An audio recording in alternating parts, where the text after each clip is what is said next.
So let's take a look at the back here. See if I can zoom in on some of this, on some of the specs.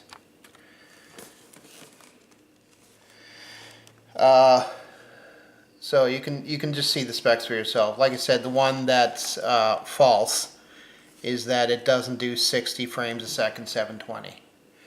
What they do is they're doubling the frames in an artificial way. So you're not, they're increasing the bit rate, but you're not getting 60 frames a second. I knew that going into this, and honestly, like I said, I don't need 60 frames a second. 30 frames is perfectly fine for my use. I mean, it doesn't feel cheap at all, even in the packaging. So, okay, so this is what comes with the camera. Like it's awesome. You can't complain. So you got your wall mount USB charger. You have, these are great. Your camera goes right in here if you're not going to carry it in the waterproof case. There's also a camera, a tripod mount on the top, on the bottom and the top. You can probably mount accessories like a LED light on there. There's a clip, but cool thing is that can be removed. Bicycle mount, which I will use.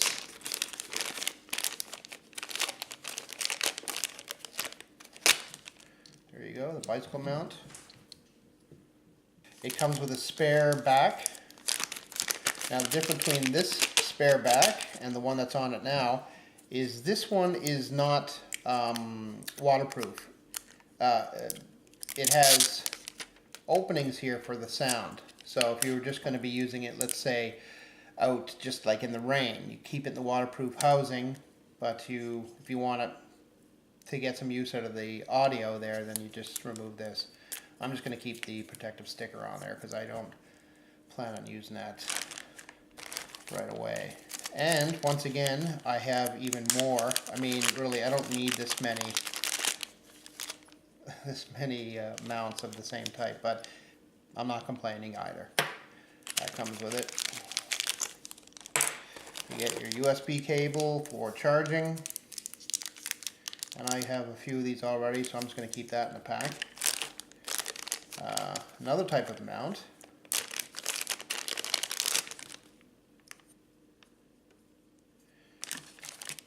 And you have some surface mounts here that come with removable sticky covers there, so you can mount that somewhere and clip your camera in there. Comes with two of them. One's kind of curved, and you got a flat one there. More mounts. Oh.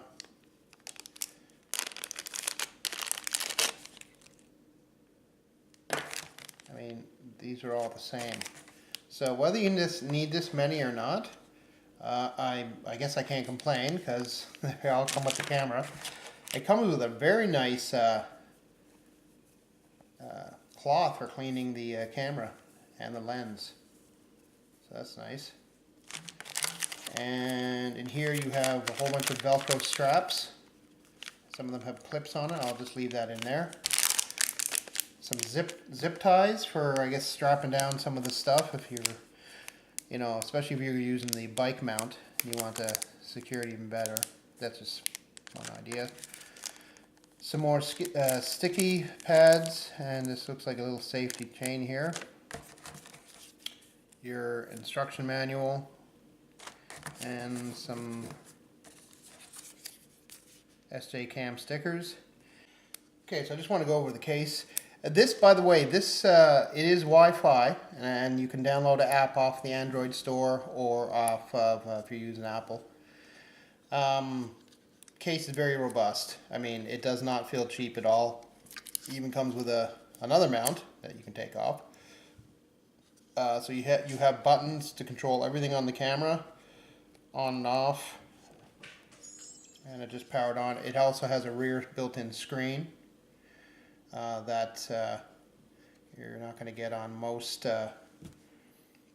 GoPros, unless you, there are specific GoPros that come with a screen. So I'll just power that off for now. And controls for the menu and the Wi-Fi controls. So yeah, this feels very, very, very, very robust. So no complaints there. So now let's open up the case. And you open it up at the top here by sliding this, and then this slides forward. So it's easy to open. This just goes forward like that, and like this here. So there's a little protective thing there I'll take off. So the camera has, this is it here. It has kind of a rubbery feeling to the case. Doesn't feel cheap.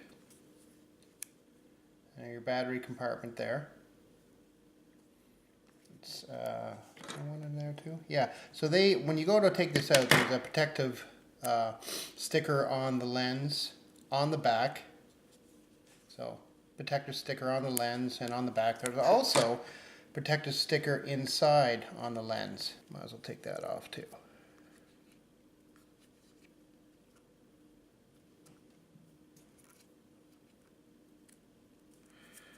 Yeah, so there we are. Let's take another close up of the camera. There's the power button right there.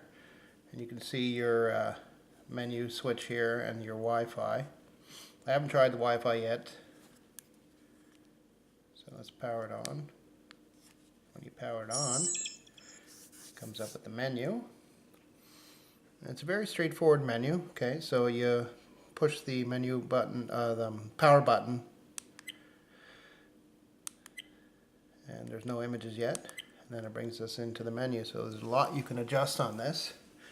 So I'll just quickly toggle through it. You can see the variety of stuff you can tinker with. So anyways, this was just a quick first impression of this camera. Lots of videos out there on YouTube showing the video quality of this. If anything, for the video quality on this, that I've noticed is that the white balance is adjusted a little bit different than the GoPro. And it's a matter of taste, and you'll know what I mean. Like I find that has a slight, this has a slight cooler setting to the white balance.